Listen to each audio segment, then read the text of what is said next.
హరి ఓం. Hit TV ప్రేక్షకులకు శుభాభివందనములు. కార్తీక పురాణంని మనం తెలుసుకుంటూ ఉన్నాము. అంటే కార్తీక మాసం అనేసరికి కార్తీక దామోదరుడికి చాలా చాలా ప్రీతికరమైనటువంటి మాసం. అంటే ఈ కార్తీక మాసం కార్తీక దామోదరుడు ఏ రకంగా చేసినప్పటికీ కూడా స్వీకరించి, ముఖ్యంగా స్తంభదీప అంటే గుళ్ళల్లో, ముఖ్యంగా శివాలయములలో, వైష్ణవాలయములలో ధ్వజస్తంభాల దగ్గర దీపాలు పెట్టిన, దీపదానం చేసిన, ధ్వజస్తంభాలు వెలిగించిన,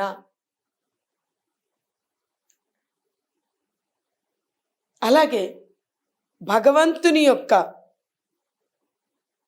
ఆరాధన చేసిన, లేదా తులసి కోట దగ్గర, అంటే ఇళ్లల్లోనే తులసి కోట దగ్గర ఆ యొక్క దామోదరుడికి దీపాలు వెలిగించిన, అర్చన చేసిన, ముఖ్యంగా ఈ 30 రోజులు కూడా ఆపకుండా ఎవరైతే తులసి కోట దగ్గర దీపారాధన చేస్తారో, అలాగే అర్చనలు పూజలు చేసుకుంటారో, అటువంటి వారికి సమస్త పాపములు కూడా నశించిపోయి వైకుంఠ ప్రాప్తి కలుగుతుంది.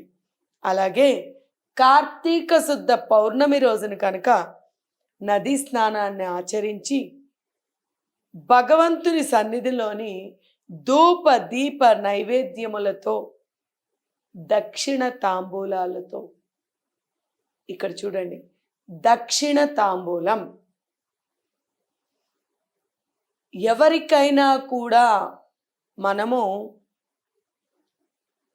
అంటే బ్రాహ్మణోత్తములు కావచ్చు, ఎవరినైనా మనము ప్రత్యేకించి భోజనంకి పిలిచినప్పుడు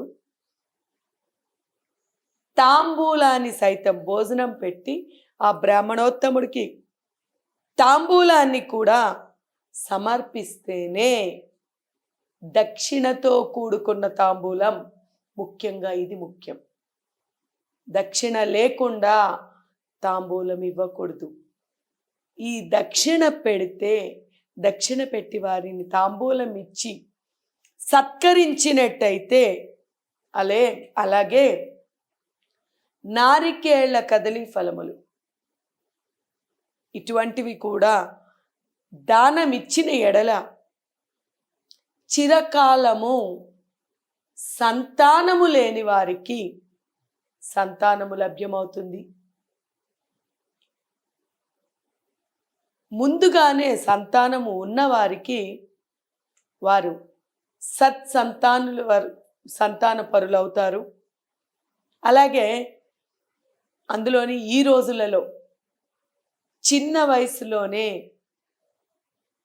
కోల్పోతూ ఉన్నారు.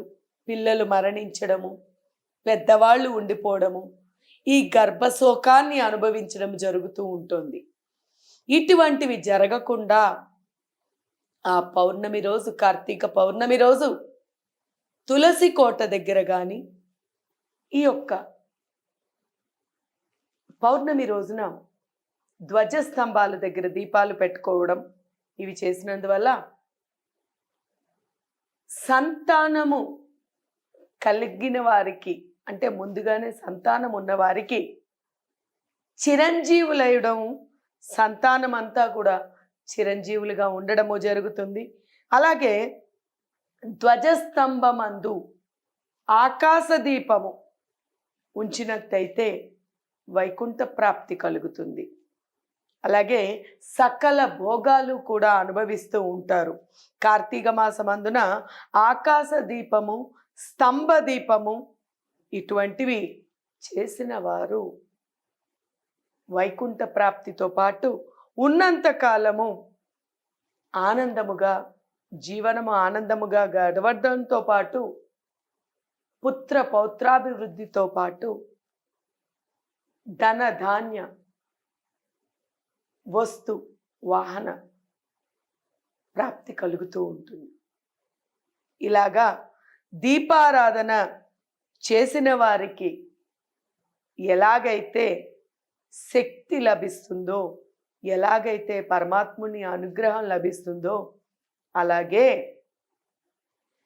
ఈ యొక్క దీపారాధన చేయకుండా దీపారాధన చేసేవారిని, అంటే ముఖ్యంగా కార్తీక మాసంలో దీపారాధన చెయ్యకుండా ఇంకా చేసేవారిని సైతం పరిహాసము చేసినట్టయితే అటువంటి వాడికి భయంకరమైనటువంటి నరకాలు ప్రాప్తిస్తాయి. జీవించి ఉండంగానే ఎన్నెన్నో ఎదుర్కోవాల్సి కూడా వస్తుంది. అందుకని పొరపాటును కూడా అటువంటి పని చేయకండి. అలాగే ఈ రోజులలో ఈ కార్తీక మాసం మొత్తం నెల రోజులు కూడా తాంబూల దానం చేసినటువంటి ఈ తాంబూలం దానం వల్ల చక్రవర్తిగా కూడా వారు ఉద్ధరింపబడతారు.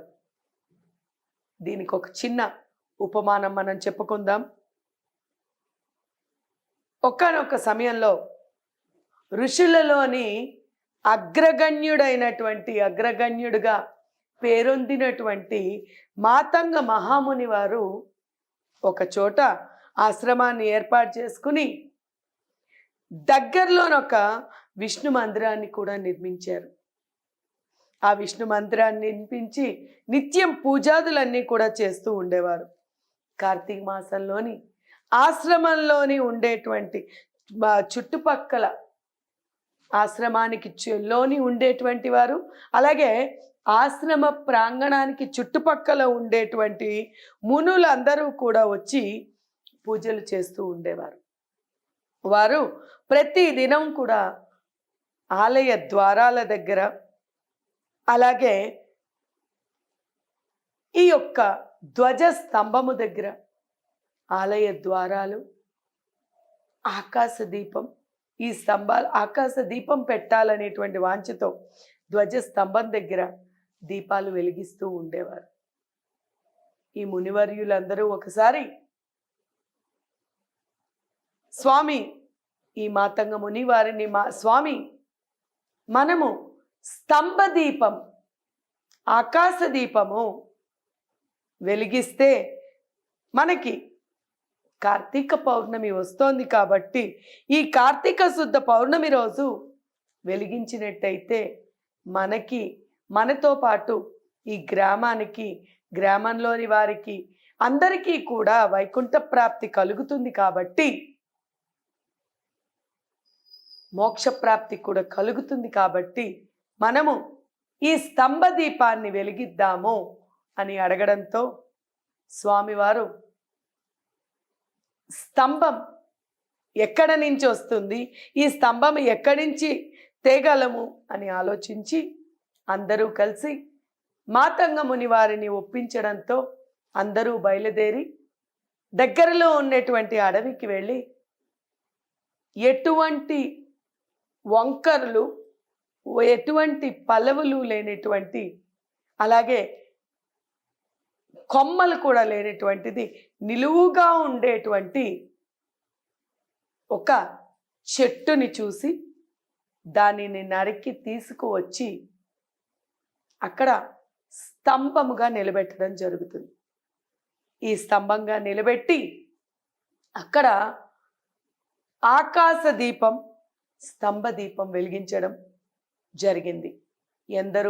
అందరూ కూడా ఆ ఆలయ ప్రాంగణంలో భక్తి శ్రద్ధలతోని, అన్ని రోజులు భక్తి శ్రద్ధలతో చేయడంతో పాటు ఎంతో శ్రమించి అడవికి పోయి చెట్టుని వెతికి తీసుకువచ్చి నరికి తీసుకుని వచ్చి దానిని స్తంభం మాదిరిగా తయారు చేసి స్తంభాన్ని నిలబెట్టి ఆ స్తంభం మీద ఆకాశ దీపాన్ని వెలిగించారు. స్తంభానికి స్తంభ దీపాన్ని పెట్టారు. స్తంభము చుట్టూ దీపాలు వెలిగించారు, పౌర్ణమి నాటి దీపాలు. కార్తీక దామోదరుడు ఎంతగానో ఆనందించే రీతిగా వారు ఆ దీపాలను వెలిగించడం జరిగింది. అందరూ కూడా భక్తి శ్రద్ధలతో ఆ కార్తీక దామోదరుణ్ణి పూజించి నమస్కరించుకొని తిరిగి వెళదామనుకునే సమయంలో ఆ స్తంభము కాస్త ఒక్కసారిగా ముక్కలుగా విరిగి పడిపోయింది. ఈ విరిగి పడిపోవడంతో ఆ పెట్టినటువంటి దీపం అక్కడ పడి ఘనమైపోయింది. అందరూ ఆశ్చర్యపోయారు. ఏమిటి ఈ రీతిన స్తంభం విరిగిపోయింది? మనం ఏమైనా అపరాధము చేశామా? ఏమి జరిగింది అని ఆలోచించే లోపుగానే అక్కడ ఆ స్తంభం విరిగి పడినటువంటి ఆ స్థలంలోని ఒక పురుషుడు నించున్నాడు. అందరూ ఆశ్చర్యానికి గురి అయ్యారు. ఏమిటి వింత? ఎవరివి నీవు? నీవు ఎక్కడి నుంచి వచ్చావు? స్తంభంలోని ఎలా ఉన్నావు? నువ్వు స్తంభంలో నుంచి ఎలా వచ్చావు? అసలు ఏమిటి అని అడిగినప్పుడు, స్వామి, ఈ కార్తీక మాస మహత్యంలో నాకు మీ అందరి వలన నాకు పూర్వజన్మ స్మృతి కలిగింది, ప్రాప్తి కలిగింది. నేను పూర్వజన్మంలోని బ్రాహ్మణుడను. ఆ జన్మంలో బ్రాహ్మణుడను, జమీందారును. కానీ నా పేరు ధనలోభుడు. పేరుకు తగ్గట్టే నేను చాలా లోభిగా ఉన్నాను. ఏ దాన ధర్మాలు కూడా చేయకుండా, ఎటువంటిది పూజలు చేయకుండా, ఎప్పుడు ఒకరిని ఇబ్బంది పెట్టైనా కూడా ధనార్జన చేయాలి, ఇంకా ధనాన్ని ప్రాప్తించుకుని ధనాన్ని పెంచుకోవాలి అనేటట్టు ఆలోచిస్తూ ఉండేదాన్ని. అలా కూర్చుని ఒక రోజున నేను నా పరివారంలోని కూర్చుని ఉన్నప్పుడు ఒక విప్రుడైనటువంటి వారు వచ్చి వారు రావడంతో ఆయనని ఆశ్రయించాను. అతనిచే వచ్చినటువంటి ఆ విప్రుడి చేత నేను చేయవలసింది పోయి విప్రుడి చేత నేను కాళ్ళు కడిగించుకొని ఆ నీళ్లు అతని పైన వేయించి ఆయనని దుర్భాషలాడి చాలా ఘోరంగా ప్రవర్తించాను. ఇబ్బంది పెట్టి ఎంతగానో బాధ పెట్టి ఆయనని పంపించాను. ఆయన క్రింద కూర్చుని ఉంటే నేను ఉన్నతాసనంపై కూర్చుని అలా కూడా ఆయనని నేను బాధ పెట్టాను. ఎన్నో తప్పులు కూడా చేశాను. నేను చేస్తున్నటువంటి ఈ చేష్టలకి భయపడువారే కానీ, అంటే జమీందారిని కాబట్టి నేను ఏమి చేస్తున్నప్పటికీ కూడా నా చేష్టలు ఎప్పుడు ఏమి చేస్తానో, ఎప్పుడు ఎవరిని ఇబ్బంది పెడతానో అనేటువంటి నా చేష్టల వల్ల భయపడేవారే తప్ప నన్నెవ్వరూ కూడా మందలించలేదు. నేను చేసినటువంటి పాప కార్యాలకు హద్దు లేకుండా పోయింది. అందువలన ఆ కారణంగా 1,00,000 జన్మలు కుక్కనయ్యాను, 10,000 జన్మలు కాకినయ్యాను, 5,000 జన్మలు తొండనై పుట్టాను, 5,000 జన్మలు పేడ పురుగునయ్యాను. తర్వాత వృక్ష జన్మమెత్తి, అంటే ఈ యొక్క మీరు తీసుకొచ్చినటువంటి స్తంభాన్ని, ఆ వృక్ష జన్మనెత్తి అక్కడ వృక్షంగా పెరుగుతున్నటువంటి, నిటారుగా పెరుగుతున్నటువంటి నన్ను నరికి తీసుకుని వచ్చి మీరు పెట్టినటువంటి ఈ యొక్క ఆకాశ దీపము, స్తంభ దీపము వల్ల నాకు ముక్తి లభించింది. ఇన్ని జన్మలుగా నేను పడ్డటువంటి ఈ యొక్క కర్మ అంతటినీ కూడా నిర్మూలన చేసి నన్ను పాప విముక్తుడిని చేశారు అని అడగడంతో నా పాపము మొత్తం పటాపంచలయ్యింది. ఇకపై నేను మోక్షాన్ని సంపాదించాలి అంటే నేను ఏమి చెయ్యాలి, నేను ఏ రీతిన సేవ చేసుకోవాలి, అసలు ఆత్మ అంటే ఏమిటి, పరమాత్ముడు అంటే ఏమిటి, ఈ వివరాలన్నీ కూడా నాకు తెలియపరచండి. మునుపొంగవులారా, నాకు ముక్తి కలిగేటువంటి మార్గాన్ని నాకు తెలియపరచండి.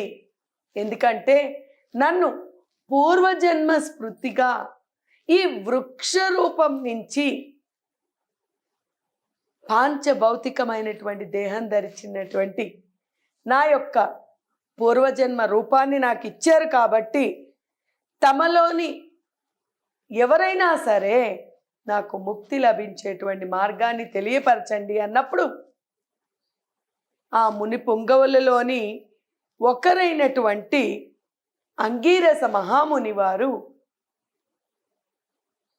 అతనికి సంశయాలన్నీ తీర్చదలిచి వివరించదలిచి ఆత్మ అంటే ఏమిటి, ఎలా ఈయన ముక్తి పొందాలి అనేది తెలియపరచడానికి ప్రయత్నించారు.